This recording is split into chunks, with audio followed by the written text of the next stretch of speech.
So in part A, here this question says, write each expression in terms of, and I'm going to highlight that part, in terms of log A, log B, and log C. This is another way of saying expand. What they mean by saying in terms of log A, inside your question, you can only have, like, this log has an A and a B squared inside of it. They're saying inside the log, you can only have a single A, a single B, and a single C. Other numbers outside is fine, but that's what it means by in terms of. And it's just another way of saying, use our log laws to expand. So first, I see dividing inside the logarithm. Dividing inside a logarithm is the same as subtracting two logs, making sure the base stays the same. Since the original question just said log, remember that this is a base of 10.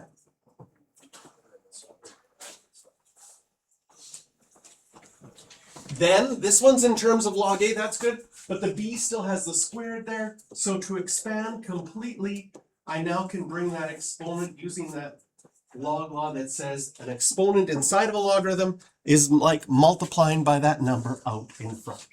And this right now is in terms of log A and log B. It is expanded completely.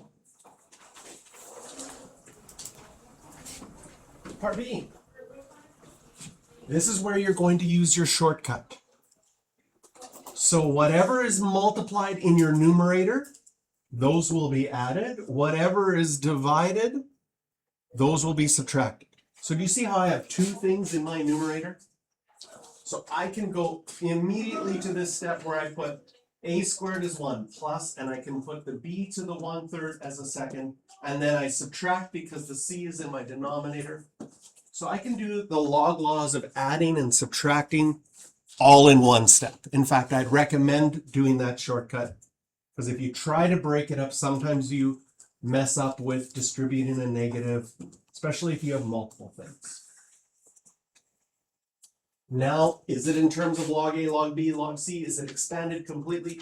Expanded completely means that these exponents have to come out in front.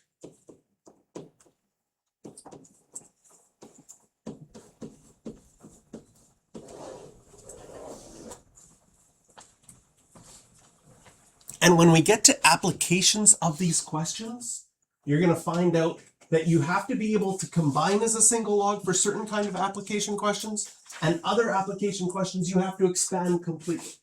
Does it matter what order you put them in? No. But if you put the log C first, the negative would stay with it, right? And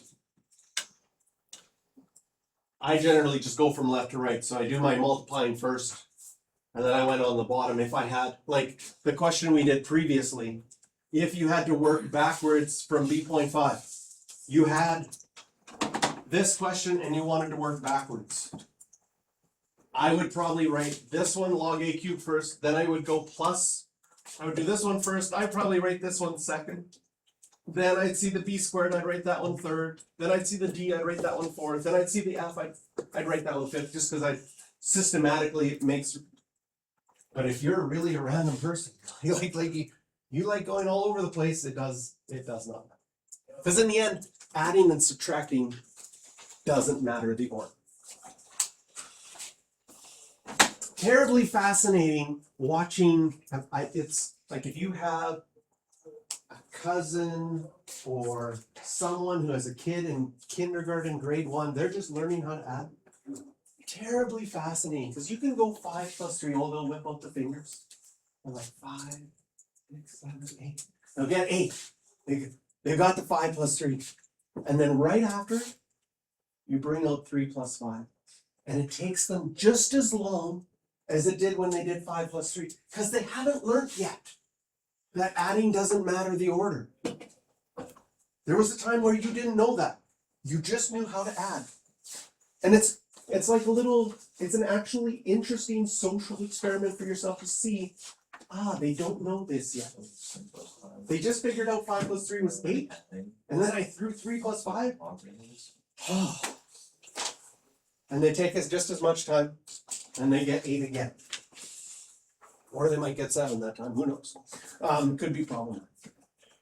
But we know now adding and subtracting doesn't matter. The order, so the order that you write it doesn't matter, no. The order that you do it doesn't matter, no, but this is like, makes sense that systematically do the ones in the top, those are positive, then all my negative ones at the end. Makes sense to do it that way. Okay, so questions for practice on this one. Circle 14, 15, and 16.